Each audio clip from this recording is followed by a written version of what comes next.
नमस्कार मित्रों, कैसे हैं आप सब लोग। आशा करती हूँ कि आप सब लोग बहुत अच्छे होंगे। मैं कामना मिश्रा दिल्ली से, English speaking skill expert, personality groomer, कवित्री, समाज सेविका, पुलिस मित्र और एक मोटिवेशनल स्पीकर। वैसे तो बहुत से विषयों पर मैंने वीडियो बनाए हैं। आज एक अलग विषय पर मैं लेकर आई हूँ और मेरा मन है कि आप सब मुझसे जुड़ें। आजकल हम समाज में देख रहे हैं कि लोगों का दिल बहुत टूट रहा है, जिंदगी खत्म हो रही है। मानसिक रूप से लोग अवसाद में जा रहे हैं। कोई नशा कर रहा है, कोई अपने आप को तबाह कर रहा है। क्या है ये सब? क्यों कर रहे हैं आप ये? ईश्वर ने आपको जिंदगी दी है। इंसान का जीवन अपने आप में एक वरदान है। मनुष्य योनि में जन्म मिला है आपको किसी एक इंसान की वजह से, जिसे आपकी कदर नहीं है, जिसने आपको समझ नहीं पाया, धोखा दिया या नियतिवश वो आपसे दूर हो गया, छिन गया, परिस्थितिवश। तो क्या आप अपना जीवन समाप्त कर लेंगे? बहुत दुख होता है ये सब देखकर। अभी हाल ही के दिनों में मेरे एक स्टूडेंट ने ब्रोकन रिलेशनशिप की वजह से, एक लड़के ने आत्महत्या कर ली। इतना दुख हुआ मुझे, मैं समझ नहीं पाई कि बात क्या हुई। हम लोग इतने संवेदनशील हो गए हैं, संवेदनाहीन हो गए हैं, क्या संवेदनशीलता शून्य हो गए हैं कि अगर कोई कष्ट में है, तकलीफ में है, तो बैठकर उसकी उसकी बात नहीं सुन सकते, उसका दुख नहीं सुन सकते, उसका मजाक उड़ाते हैं।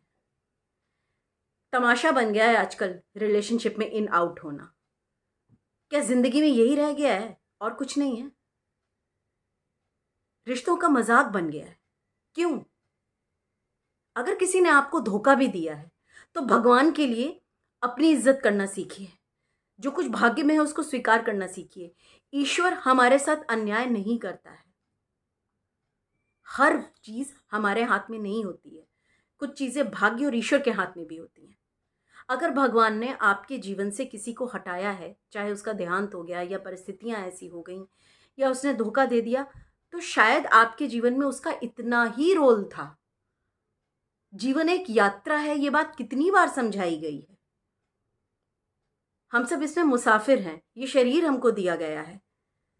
क्या कुछ नहीं है जीवन में करने के लिए? और इतनी बेकदरी आप अपनी करते हैं, इतना अपमान आप अपना करते हैं कि कोई और आपकी कदर नहीं कर रहा, आपके मैसेजेस का जवाब नहीं दे रहा, आपको धोखा दे रहा है या किसी वजह से आपसे दूर हो गया, तो आप अपने जीवन को ही खत्म कर लेंगे। मत कीजिए ऐसा। किसी को कोई फर्क नहीं पड़ना, और जिनको पढ़ना है उनकी आप कदर नहीं कर रहे। आपके माँ बाप, और अगर आपके बच्चे हैं, आप आत्महत्या कर रहे हैं, तो उनके ऊपर क्या असर पड़ेगा? बाकी यकीन मानिए, वक्त के साथ सब कुछ ठीक हो जाता है। किसी को किसी की इतनी पड़ी नहीं है। क्यों आप जाते जाते उन लोगों को दुख दे जाते हैं जो आपसे सचमुच प्यार करते हैं, उन लोगों के कारण जो आपसे प्यार नहीं करते? या चलिए परिस्थितियां खराब हैं, करियर नहीं बन रहा, नौकरी में आप सफल नहीं हो रहे, आपकी सेहत खराब है, तो क्या इसका कोई समाधान नहीं है? क्या लड़ने का जज्बा कहाँ गया? हालात से लड़ने का जज्बा। अपनी कद्र क्यों नहीं कर रहे? सबसे पहले तो ईश्वर ने आपको जीवन दिया है, ये शरीर दिया है, इसकी कद्र कीजिए, इस जीवन की कद्र कीजिए, ईश्वर का धन्यवाद कीजिए। कोई आपके जीवन में आया, आपको धोखा देके चला गया, वो कोई सबक देके गया है आपको, वो सबक सीखिए। अपनी इतनी बेकद्री बंद कीजिए। ये जीवन आपको जीने के लिए मिला है, सिर्फ अपने लिए नहीं जीना है। हर एक का कुछ ना कुछ मकसद है। आप भी इस धरती पे किसी मकसद से ही आए हैं। ये समाज जिसमें आप उठ बैठ रहे हैं, ये प्रकृति जो आपको हवा दे रही है, वायु दे रही है, रोशनी दे रही है, ये सूर्य, ये पूरी प्रकृति, ये पूरी धरती माँ, क्या इनके प्रति हमारा कोई कर्तव्य नहीं है? मृत्यु तो शाश्वत सत्य है। जन्म मरण परण हमारे हाथ में नहीं होता। जो आया है उसे जाना ही है, समय से पहले क्यों? और हाँ, जो लोग घुट घुट कर किलस किलस के जी रहे हैं, वक्त से पहले जिन्होंने अपने आप को शारीरिक और मानसिक रूप से बीमार कर लिया है, वो भी किसी आत्महत्या से कम नहीं। आप लोग क्यों कर रहे हैं ऐसा? नशे की पनाह में जाना भी अपने आप को एक दर्दनाक मौत की तरफ बढ़ाना है, एक पीड़ादायक मृत्यु। क्यों? आप चाहें या ना चाहें, मृत्यु तो आएगी। तो जो जीवन आपको मिला है उसकी कद्र कीजिए। ईश्वर ने ये सांसें आपको दी हैं।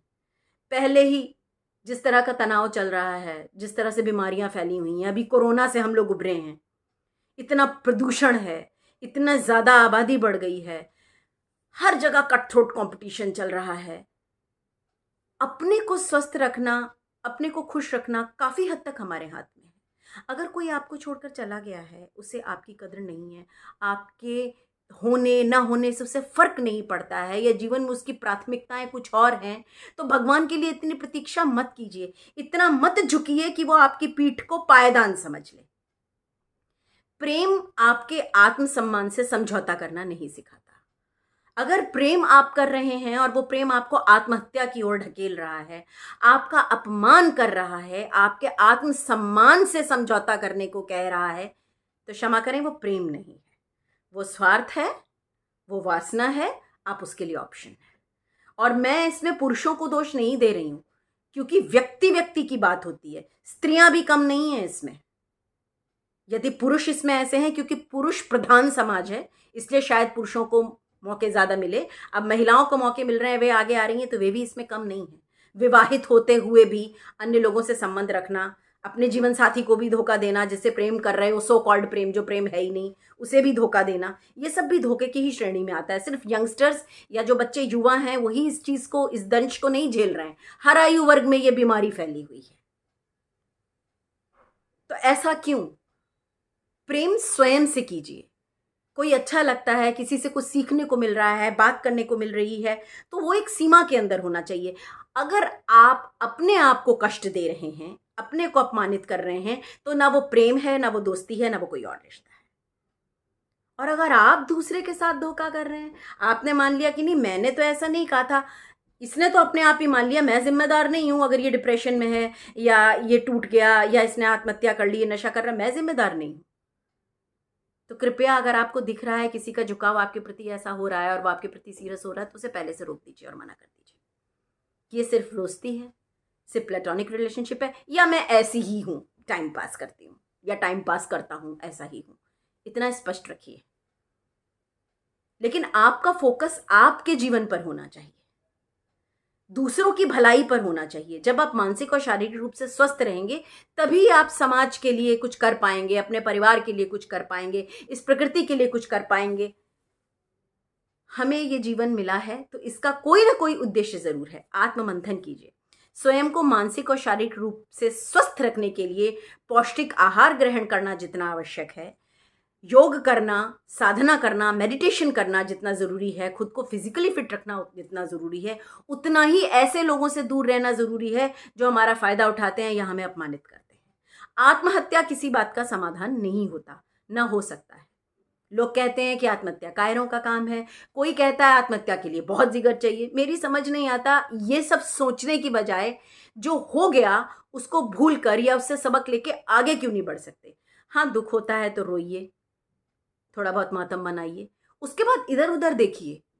बहुत कुछ है जीवन में करने के लिए, कोई शौक पालिए। समाज में बहुत सारी समाज सेवाएं हैं, बहुत से बच्चे अनाथ हैं, वृद्ध आश्रम हैं, विधवा आश्रम है, और पता नहीं क्या क्या है। लोगों को बहुत सारे हेल्थ इश्यूज हैं, बहुत सारी चीज़ें हैं। आप पर्यावरण और धरती के लिए कुछ कर सकते हैं। पढ़े लिखे हैं तो उस तरह से कर सकते हैं। खाना बनाना आता है, किसी और कला में निपुण है, तो वो लोगों को आप फ्री में सिखा सकते हैं, या जैसे भी आप चाहें। अच्छे मित्रों का चयन कीजिए और किसी से बहुत ज़्यादा उम्मीद मत पालिए। अगर आप बहुत ज़्यादा उम्मीदें पालेंगे तो आपको निराशा के सिवा कुछ नहीं मिलेगा। लोगों को देना सीखिए, उनसे बहुत ज़्यादा उम्मीद मत पालिए कि मैंने ये किया वो भी यही करेगा। और भगवान के लिए जीवन की कद्र कीजिए, आत्महत्या जैसा महापाप मत कीजिए। मैं कामना मिश्रा, दिल्ली से, मोटिवेशनल स्पीकर, आपके मित्र, आप सभी का भला चाहती हूँ और कामना करती हूँ कि आप सब मेरी इन बातों में से कुछ बातों को सीखेंगे, ग्रहण करेंगे, अमल करेंगे, स्वयं से प्यार करेंगे, और जो हो गया उन बातों को भुला के पीती ताही बिसार दे, आगे की सुध ले, अपने जीवन के किसी उद्देश्य को तलाशेंगे, खुश रहने का प्रयास करेंगे। धन्यवाद।